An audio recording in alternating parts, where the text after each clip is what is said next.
My channel खमागणी आप सभी को।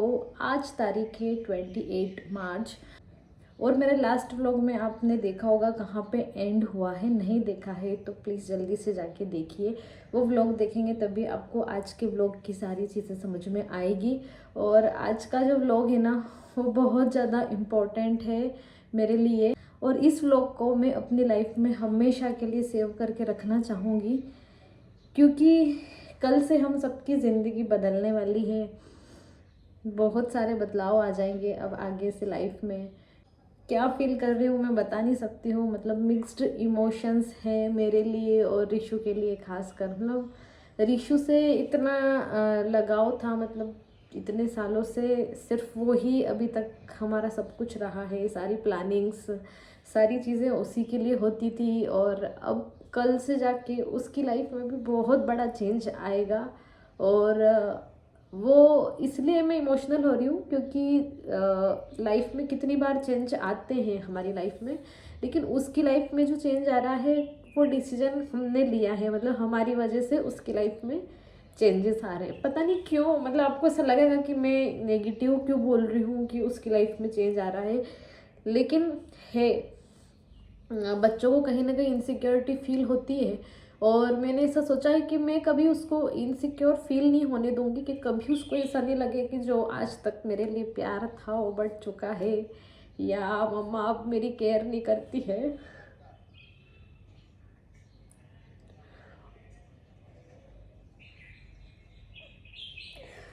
या मैं कुछ दिनों तक उसका ध्यान नहीं रख पाऊंगी। मतलब बहुत सारी चीज़ें ऐसी आ रही है मेरे माइंड में।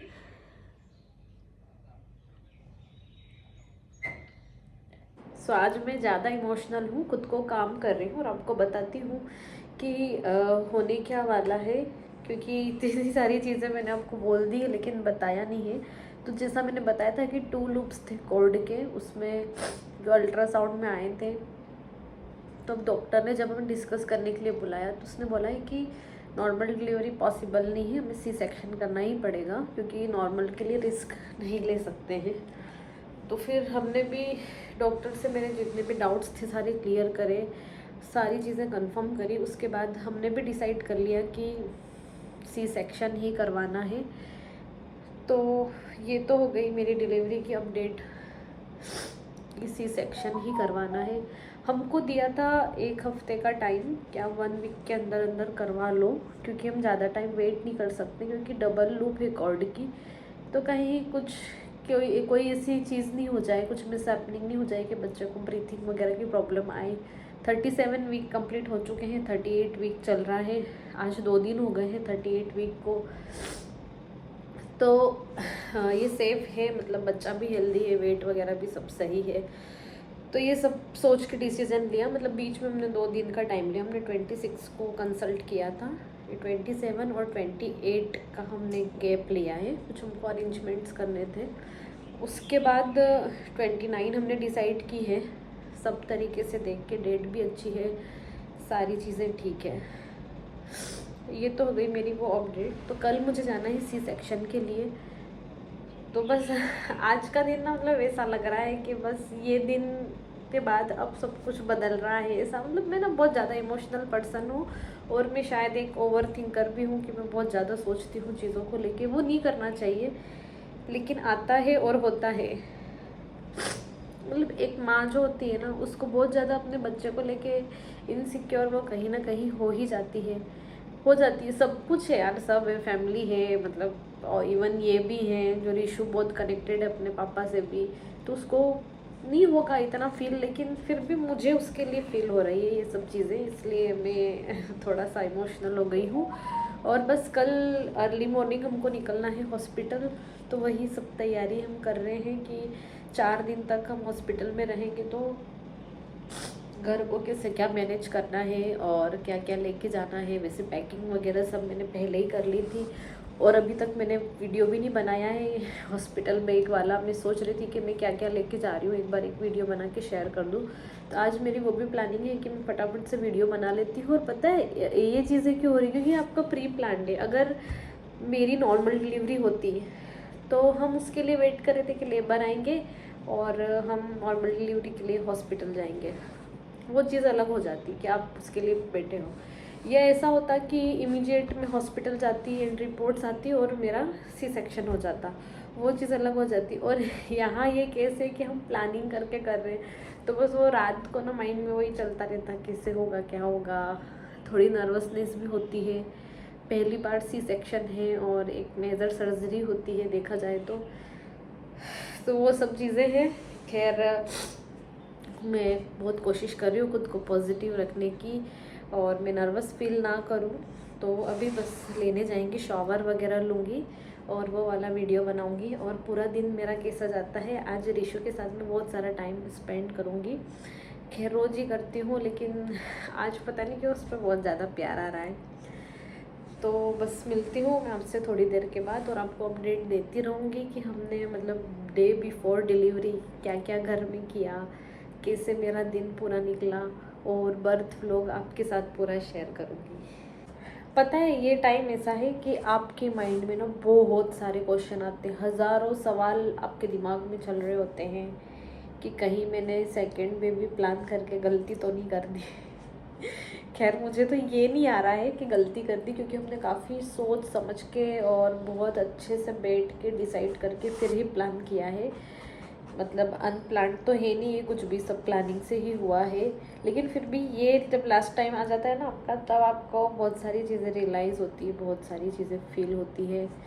तो बस एक ही एडवाइस आप सबको देना चाहूँगी कि आप जब भी सेकंड में भी प्लान कर रहे हो ना, सच में एक बार बैठ के मतलब अब अच्छे से टाइम लो, उसके बाद ही प्लान करो कि आप कैसे क्या आगे करोगे, क्या रहेगा क्या नहीं। मतलब सब कुछ होता है यार उसमें, फिज़िकली, मेंटली, फाइनेंशियली सब कुछ सोचना पड़ता है। सिर्फ हम इमोशनली सोच के डिसीजन नहीं ले सकते कि नहीं 2 बच्चे होने चाहिए, एक है तो फिर वो अकेला रह जाएगा। सिर्फ ये एक थॉट के ऊपर हम डिसाइड नहीं कर सकते, क्योंकि जब हम पहला बेबी जब करते हैं या तो वो प्लान्ड होता है या मोस्टली अनप्लान्ड होता है। डिशू के टाइम पे भी ऐसी कोई प्लानिंग नहीं थी, लेकिन कंसीव कर लिया था तो फिर मैंने उसको कंटिन्यू रखा। तो उस टाइम वो फेस अलग होता है, जो फीलिंग्स आपको उस टाइम होती है ना, वो अभी आपको वो फीलिंग्स नहीं होगी। आप एक बहुत ज़िम्मेदार पर्सन बन जाते हो इस समय तक आके कि ऑलरेडी आपका एक बच्चा है, आप मतलब घर संभाल रहे हो आपका, और दूसरा बच्चा आप डिलीवर करने जा रहे हो। तब आप एक अलग वुमन होते हैं, और जब फर्स्ट टाइम होता है ना, तब बिल्कुल आप हवाओं में ही रहते हो कि आपका फर्स्ट बेबी आने वाला है। शादी के बाद भी इतनी जिम्मेदारियां घर की आप नहीं ले रखी होती है आपने, लेकिन ऑलरेडी आपका एक बच्चा है और आप दूसरा बच्चा मतलब डिलीवर करने जा रहे हो, तब आपको सारी चीज़ें फील होगी और रियलाइज़ होगी। तो बस मैं ना ये सारी चीज़ें जो रियली मैं फ़ील कर रही हूँ वही आपके साथ मैं यहाँ पे शेयर कर रही हूँ। मे भी अगर आप कुछ सोच रहे हो या कुछ है तो आपको एटलीस्ट एक आइडिया हो जाए कि कैसे क्या होता है। तो देखते हैं कल क्या होता है। सो मैं नहा ली हूँ और मैंने हेयर वॉश कर लिए। मम्मी ने बोला हेयर वॉश कर ले, फिर काफ़ी टाइम तक वॉश नहीं हो पाएंगे हेयर। तो अभी तो मैंने होली वाले दिन ही किए थे, लेकिन आज और कर लिए। ऋषु भी आ गया है स्कूल से। ऋषु स्कूल से, ये रख दो बेटा, ये अभी नहीं करना है हमको, मैं फिर बाद में करवाऊंगी आपको, फिर सब बिखर जाएगा ना सामान। और ये क्या दिया आपको मैम ने gift? Token of love from Meeta ma'am. Thank you बोला आपने मैम को? पानी है क्या उसमें? Thank you Meeta ma'am. अच्छी लगी आपको बोतल? ओके। इस बीच बड़ी खबर आपको बता दें, हाईकोर्ट में जो अर्जी दाखिल की गई थी उससे अब सुनवाई शुरू हो गई है।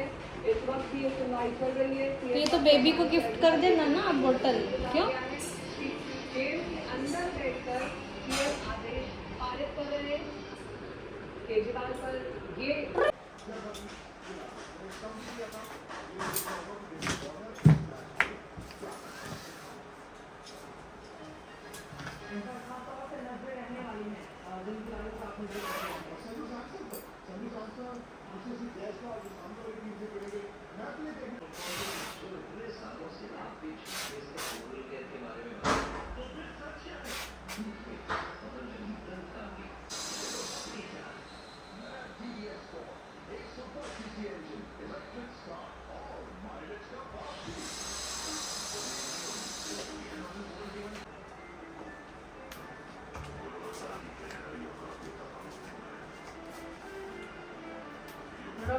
आएगा माए मेरे जेब में नहीं माए